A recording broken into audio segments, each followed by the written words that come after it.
a battleship with a strike force, was in fact more than 600 miles out into the Pacific. Later that same morning, a young journalist drove into Washington. Joe Lieb had influential contacts in Roosevelt's administration.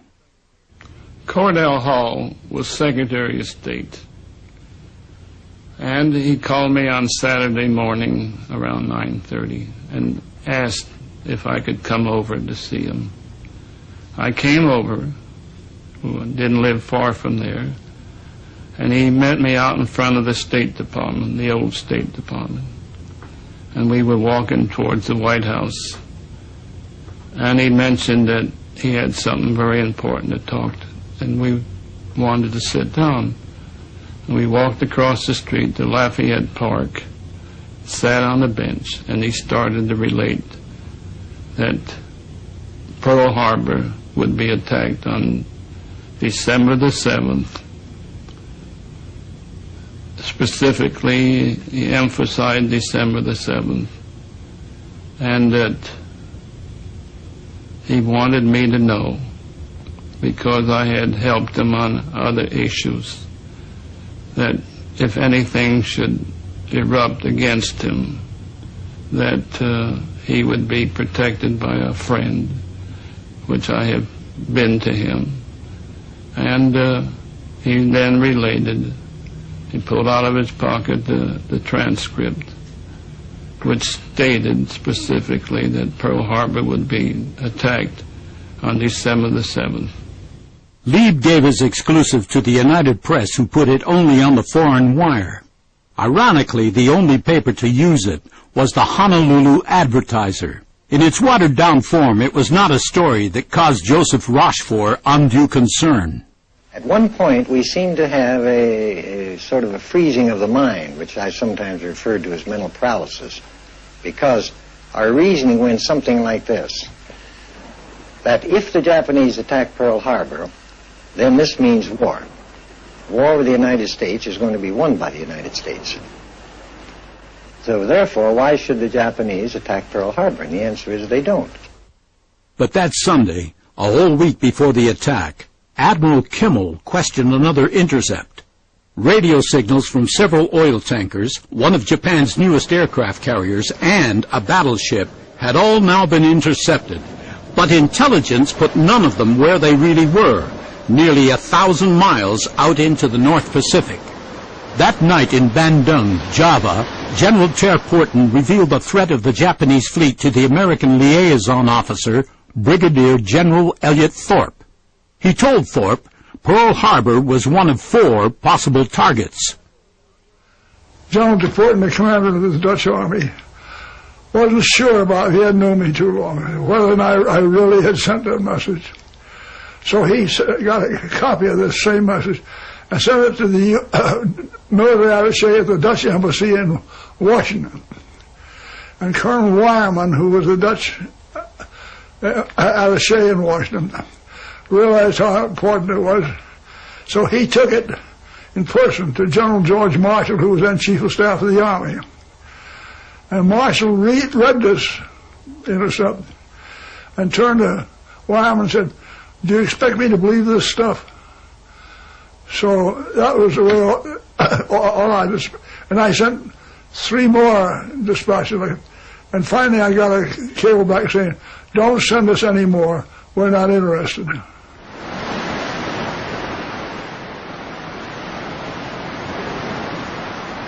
When the Japanese Foreign Office finally told its diplomats the American conditions were impossible to meet, Washington listened in to every word. さて、両大使におかれては超人的なご努力であった。しかしにもかかわらず、米国があえてこの屈辱的な定義を出すに踏み切った。我が帝国政府としては、いかなることがあってもこれを交渉の基準として受け入れることはできない。したがって交渉は事実上決裂したと当然だ。だが、そのような印象は決して与えないこと。ただただ本省からの指令を待っていると答えてほしい。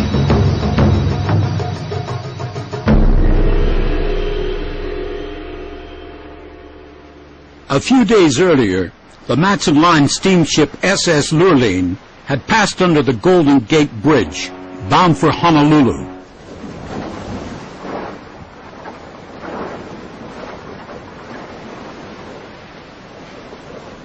Crowded with more defense personnel than civilians, the liner was on her regular weekly run. As the liner came within 3 days' steaming distance of the island, the ship's radio operator began to pick up a faint signal which he could not identify.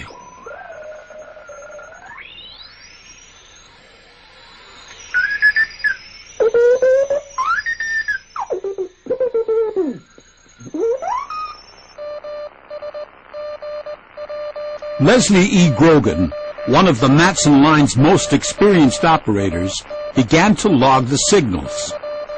As the ship got closer to Honolulu, Grogan began to make out the letters of JCS, Yokohama. He informed his captain that the signals were coming from northwest of Honolulu. Grogan's intercepts were only one of a series of clues now coming in from all over the world.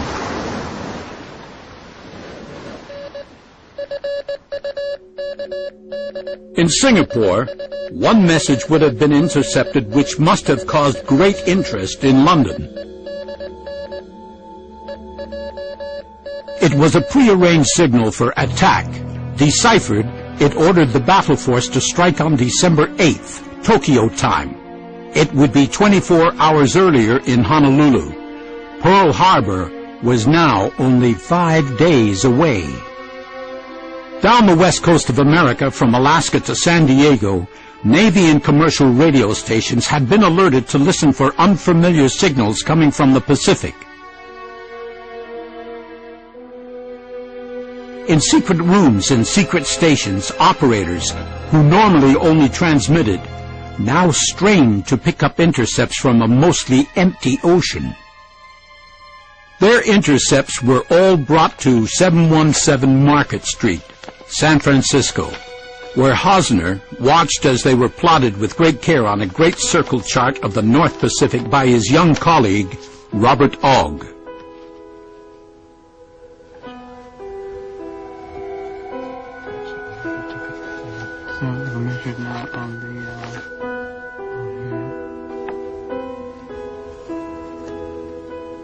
The two men were aware of the importance of their work and that their information was needed immediately in Washington. During his second night on duty, Grogan again logged the signals coming from northwest of Honolulu. He was making a concise record to give to Naval Intelligence when the Lurline arrived there the following day. The stations along the Pacific coast were still picking up intercepts. They were good enough for Ogg and Hosner to get a positive fix on the Japanese fleet, still keeping well north across the Pacific. Later that day, Japanese diplomats around the world were told to destroy all their secret codes. Nave, on duty in Melbourne, was handed the intercept. And I took this down to show, because this was something that was really final, there was finality about it, took this down to show the Chief of Naval Staff, who was in Canberra for a War Cabinet meeting. And I saw his deputy, Commodore Durnford, and he said, "This is an important piece of information, Nave." "Yes, sir." He said, how long do you think we've got?" And I said, "A matter of days, I think, probably the weekend." And he got hold of the secretphone in his office and he rang Canberra word to get the Admiral who was up there at this War Cabinet. On December 3rd, a visitor arrived at the Navy Department in Washington. Johan Raneft, naval attaché at the Dutch Embassy, was a well-known face at the Office of Naval Intelligence. But on this occasion, he was intrigued by a detail of secret information he was allowed to see. Symbols on a chart indicated that two carriers had left Japan on an easterly course across the Pacific. In his diary, Raneft expressed no element of surprise at this information, despite the fact that at the State Department the previous day, he had been told the situation with Japan was not